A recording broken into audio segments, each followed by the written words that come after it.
Oke, baik. Assalamualaikum warahmatullahi wabarakatuh. Perkenalkan, nama saya Muhdawai dengan NIM F5212473. Jadi di sini saya akan menjelaskan tentang Access Control Matrix atau ACM pada sistem keamanan file. Materi ini membahas bagaimana hak akses setiap pengguna terhadap file diatur, serta bagaimana perubahan hak tersebut memengaruhi keamanan sistem. Selanjutnya, pada kasus ini kita punya 3 pengguna yaitu Alim, Liam, dan Mila, serta 3 file lat alimjar, lat liamjar, dan lat milajar. Setiap pengguna memiliki file masing-masing dan hak akses berbeda. Alim memiliki file lat alimjar dengan hak read dan write. Liam memiliki lat liamjar juga dengan hak read dan write. Mila memiliki lat milajar dengan hak read dan write. Selain itu, beberapa pengguna lain memiliki hak akses tertentu terhadap file milik orang lain, seperti read atau write saja. Kasus seperti ini sering terjadi dalam sistem keamanan komputer, di mana pengaturan hak akses sangat penting agar data tidak disalahgunakan. Dari kasus tadi, kita bisa membuat Access Control Matrix awal atau ACM awal.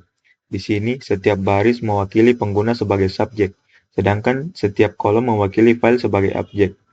Misalnya, pada baris alim, kolom lat alim jar berisi R dan W, artinya alim bisa membaca dan menulis file miliknya.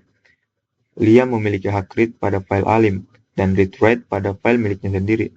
Sedangkan Mila memiliki hak read pada file alim dan read-write pada file Liam, serta tentu saja read-write pada filenya sendiri. Matriks ini membantu kita melihat secara jelas siapa punya akses apa terhadap file tertentu. Nah, sekarang kita masuk ke bagian perubahan hak akses. Dalam soal disebutkan dua hal. Yang pertama, Mila memberi akses read pada filenya kepada Liam. Artinya, Liam yang sebelumnya tidak punya akses ke file lat.milajar sekarang bisa membaca file tersebut.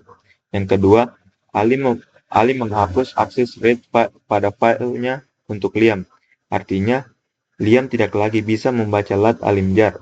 Perubahan ini menggambarkan bagaimana pemilik file bisa menambah atau menghapus hak akses user lain sesuai kebutuhan keamanan. Disinilah pentingnya Access Control Matrix. Kita cukup memperbarui entry yang relevan di tabel tanpa mengubah keseluruhan sistem. Oke, baik. Setelah kedua perubahan dilakukan, kita peroleh ACM baru. Pada tabel ini terlihat bahwa Liam kehilangan hak read terhadap lat alimjar, tapi menambah hak read terhadap lat milajar, sementara pengguna lainnya tetap sama. Dari sini bisa kita simpulkan bahwa Access Control Matrix mempermudah pemantauan dan pengaturan hak akses karena setiap perubahan langsung tercermin pada entry tertentu. Kesimpulannya, Access Control Matrix adalah salah satu cara yang efektif untuk mengelola hak akses pengguna terhadap objek seperti file, folder, atau sistem tertentu.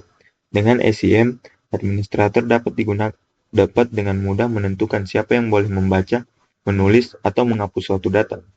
Melalui kasus ini, kita belajar bahwa perubahan hak akses cukup dilakukan dengan memperbarui entry tertentu, bukan keseluruhan sistem.